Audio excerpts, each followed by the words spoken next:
बारे में देख लिए। अब हम लोग करके सीधा सीधा जो सवाल है उसको देखेंगे, ठीक है। चलिए देखिए पहला सवाल, राकेश के पिता की वार्षिक आय कितनी है? 2,58,000। कितना कमाते हैं? 2,58,000। यदि 2.5 लाख रुपए तक की आय आयकर से मुक्त है, यानी 2.5 लाख रुपए तक कोई आयकर नहीं लगता, तो 10% की दर से उसे कितना आयकर देना पड़ेगा? ठीक है। तो पहले हम लोग सवाल को समझें। प्रश्न क्या है? प्रश्न ये कह रहा है कि राकेश के पिता है। किसके पिता है? राकेश के पिता है। वो कितना कमाते हैं?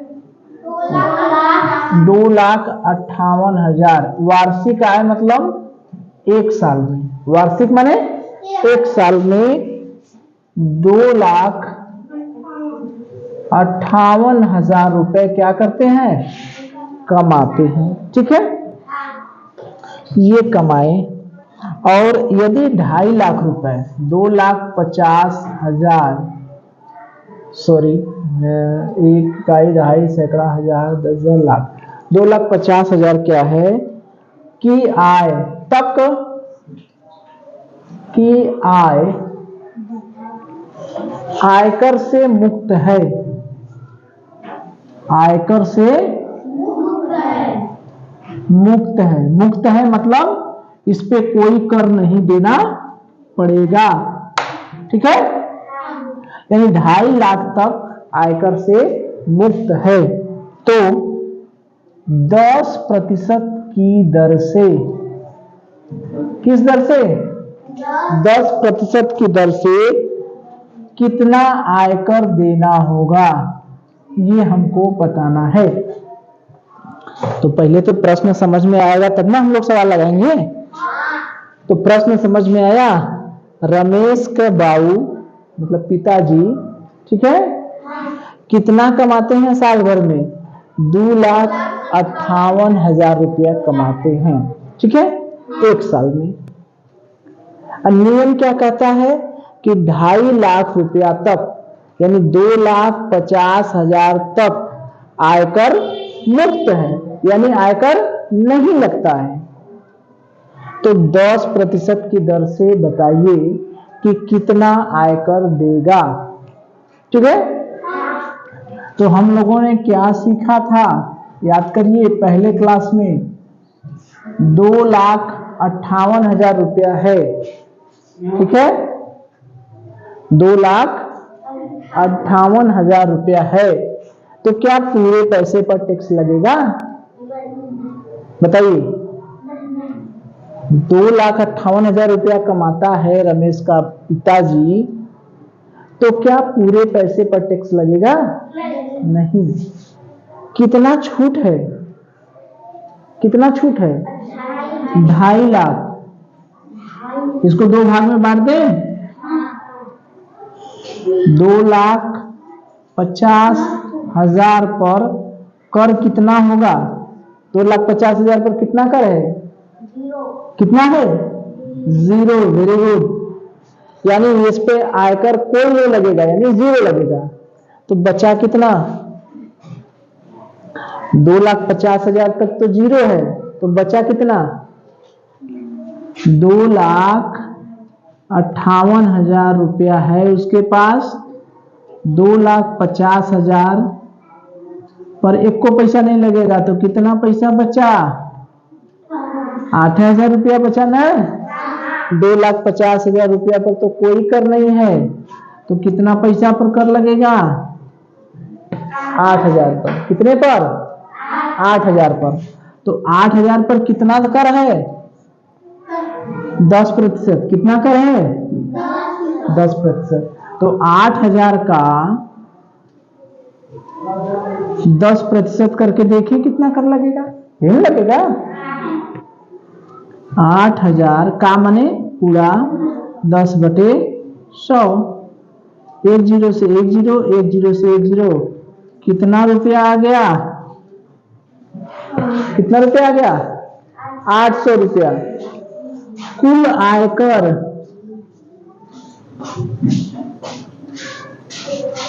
2.5 लाख पर कितना लगा?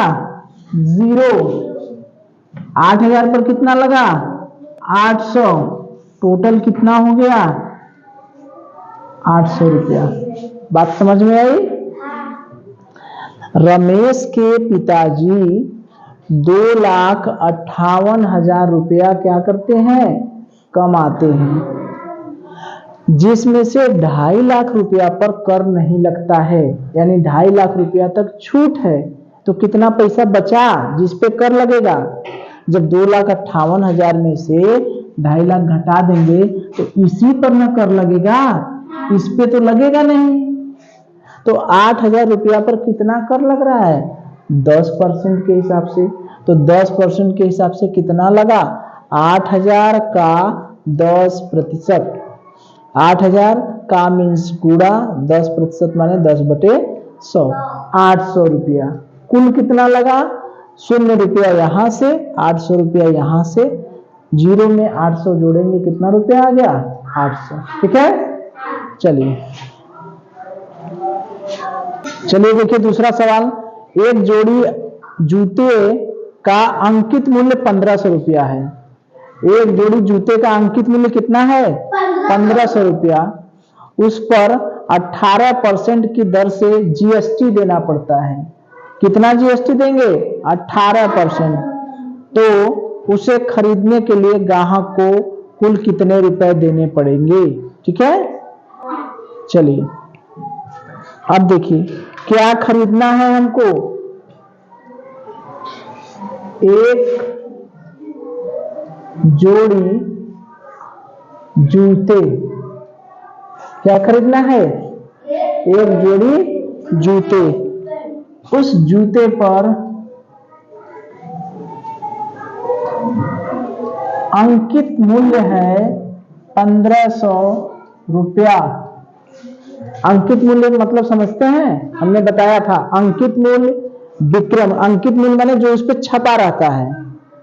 ठीक है, तो अंकित मूल्य कितना है? 1500 रुपया। अगर जूता हम खरीदना है हमको तो 18% जीएसटी देना पड़ेगा। कितना परसेंट जीएसटी? 18% जीएसटी देना पड़ेगा। तो ग्राहक को, यानी जो जूता खरीदने वाला है, जूता खरीदने के लिए कितने रुपए देने पड़ेंगे? प्रश्न समझे ध्यान से। एक जोड़ी जूता है, खरीदना है किसी आदमी को, किसी ग्राहक को। ठीक है, उस जूता पर छपा कितना है? अंकित मूल्य कितना है? 1500 रुपया। लेकिन जूता जब खरीदेंगे तो हमको 18% जीएसटी भी देना पड़ेगा। मतलब 1500 रुपये हम जूता नहीं मिल जाएगा, उस पर जीएसटी भी कहेगा भैया सरकार को भी हमको देना पड़ेगा। ठीक है, तो हमको 18% ज्यादा चाहिए, यानी 18% जीएसटी लगा के देगा। तो जूता कितने में बेचेगा? वो कितने में बेचेगा?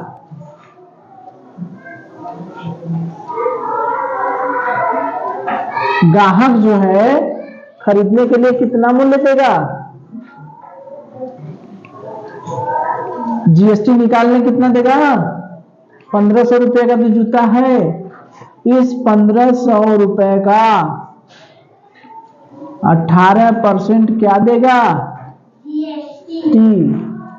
अभी जीएसटी हमने देखा है ना कि कोई सामान खरीदते हैं तो उस पर जीएसटी देना पड़ेगा। सब हटा दिया है सरकार, हटा के जीएसटी लगा दिया। यानी 1500 का जूता खरीदे तो 18% जीएसटी देना पड़ेगा, यानी उतना ज्यादा देना पड़ेगा। कितना ज्यादा देना पड़ेगा? 1500 का मीन्स गुणा 18/100। 1 0 से 1 0, 1 0 से 1 0।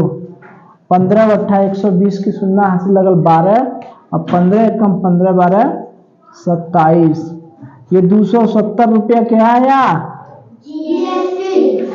यानी जूता खरीदने के लिए इतना रुपया क्या देना पड़ेगा? एक्स्ट्रा। अलग से, तो दुकानदार बताएगा, दुकानदार तो सब जोड़ के लेगा ना, ऐसे बताएगा कि भैया 1500 का जूता है, इस पे 270 रुपया जीएसटी है, तो कोई देगा? वो सीधे जूता बोलेगा कितने का है भैया, जूता को बोलेगा 1500 धन 270, कितना हो जाएगा 15 2 1700, कहेगा जूता कितने का है 1770 रुपया। बड़े आराम से ग्राहक उसको 1770 रुपया दे देगा, उसमें 270 रुपया वो क्या दे दिया, जीएसटी। बात समझ में आई? जैसे हमने सोने का उदाहरण दिया था ना कि सोना 100 रुपया का खरीदेंगे तो 12% लगेगा, तो 12% 112 रुपया देना पड़ेगा, है ना? तो उसी तरह से ये जो 1500 का जूता है, 1500 का जूता खरीदने के लिए हमको 18% अलग से पैसा देना पड़ेगा, जीएसटी देना पड़ेगा। तो 1500 का 18% यानी 270 रुपया जीएसटी हो गया। जूता कितने का है 1500 का, जीएसटी कितना हो गया 270, तो कितने में बेचेगा 1500 प्लस 270 यानी 1770 रुपया। ठीक है, चलिए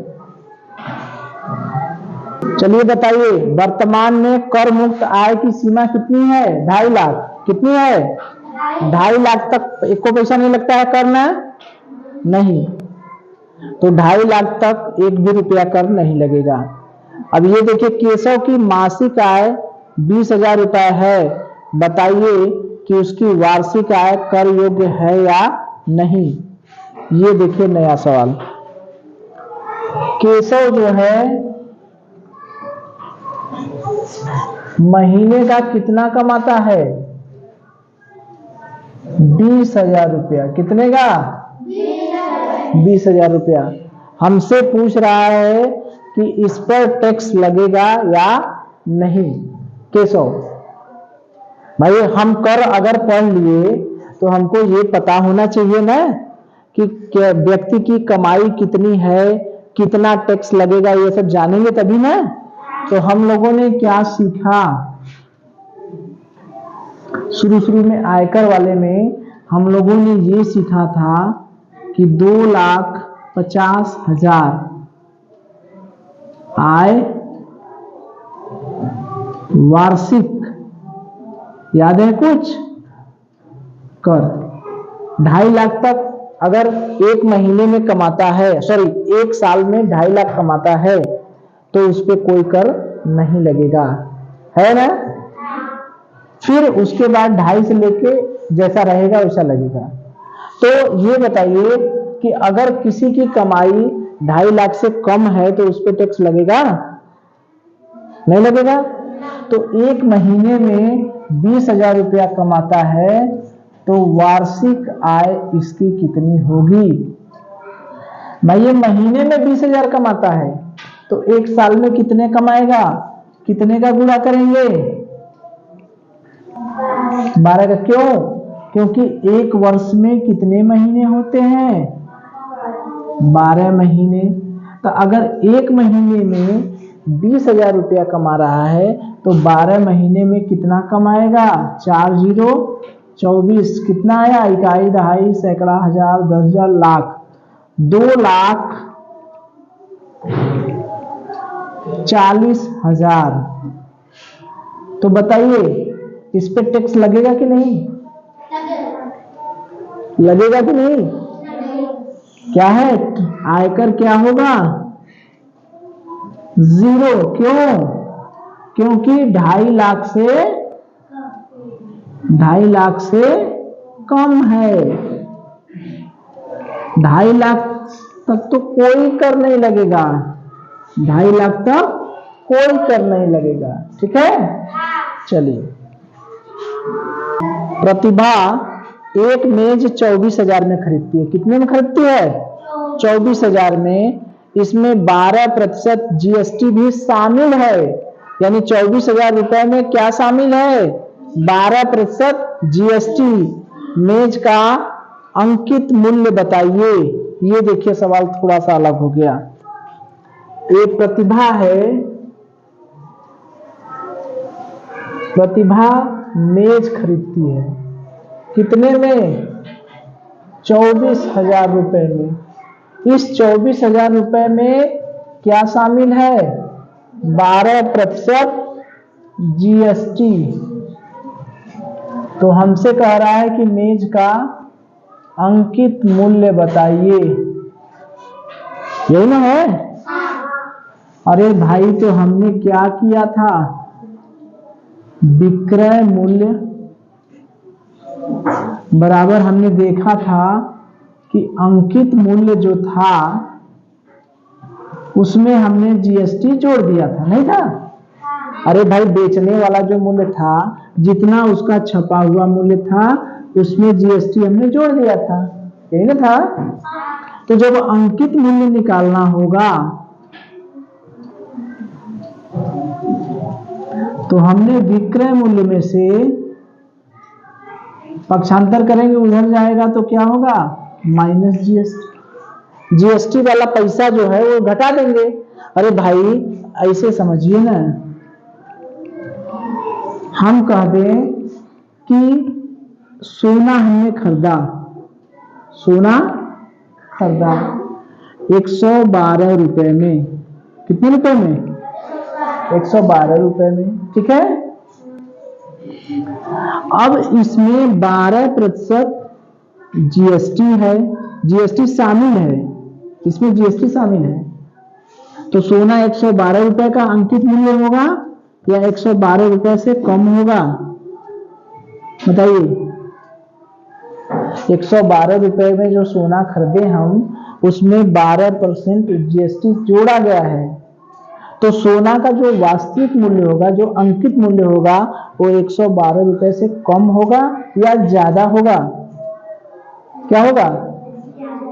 कम होगा ना भाई। सोना अगर 100 रुपए का सामान है, उसमें 12 रुपया जीएसटी हमने जोड़ दिया, तो कितने का हो गया? 112 रुपए का। ये नहीं हुआ? 100 रुपए का सामान है, 12 रुपया जीएसटी जोड़ दिए तो सामान कितने का हो गया? 112 रुपया। तो 112 रुपया जो है उसमें जीएसटी शामिल है कि नहीं है? लेकिन सोना का अंकित मूल्य कितना है? 100 रुपया, नहीं है? अंकित मूल्य तो 100 रुपया है, लेकिन ये 112 रुपया जो है उसमें जीएसटी शामिल है, ठीक है? तो उसी तरह से ये जो हमारा है, ये जो मेज है, इसमें जीएसटी शामिल है। इसका मतलब हम जीएसटी निकाल के इसमें से क्या करें? घटा दें, यही ना करें? तो देखिए, ये जो 24,000 रुपया है, ये हमारा क्या है? विक्रय मूल्य, ठीक है? तो अगर हम मान ले अंकित मूल्य x रुपया, अंकित मूल्य हमको नहीं पता है, ठीक है? उसको हमने क्या मान लिया? x। अंकित मूल्य को क्या मान लिए? x, ठीक है? अंकित मूल्य को हमने क्या मान लिया? x। तो अंकित मूल्य में जीएसटी जोड़ देंगे तो क्या आएगा? विक्रय मूल्य। अंकित मूल्य धन जीएसटी जोड़ दिए तो ये आ गया हमारा विक्रय मूल्य, ठीक है? अंकित मूल्य क्या है? x। जीएसटी क्या होगा? जीएसटी यहां निकाल लें। जीएसटी कितना है? x, यानी अंकित मूल्य का 12%, ठीक है? अंकित मूल्य का ही 12%, उस पर ही जीएसटी लगता है। जीएसटी जब भी लगेगा अंकित मूल्य पर लगेगा, विक्रय मूल्य पर नहीं लगेगा, ठीक है? बराबर ये क्या है? 24,000 रुपया, यानी x धन x गुणे 12/100 बराबर 24,000 रुपया, ठीक? अब इसको हल करें, 100 का गुणा इसमें किए, लघुत्तम लेके करते हैं ना, 100 एकम 100, x धन 12x/100 बराबर 24,000 रुपया। इसका गुणा करेंगे, 100x धन 12x/100 बराबर 24,000 रुपया। 100 और 12 जोड़ देंगे, हो जाएगा 112x/100 बराबर 24,000 रुपया। अब पक्षांतर करें, x को इधर रहने दे तो 100 का गुणा इधर होगा, पक्षांतर होगा था 24,000 गुणे 100 बटे 112। ठीक है, अब इसमें भाग देंगे तो 21,000 क्या आएगा, 21,428.57, 428.57 रुपया। ठीक है, तो यहां पर हमको ये ध्यान देना है कि अंकित मूल्य अगर हमने x मान लिया तो ये जो x है, जो जीएसटी लगेगा वो हमेशा अंकित मूल्य पर ही लगेगा। तो x का 12% ये होगा जीएसटी।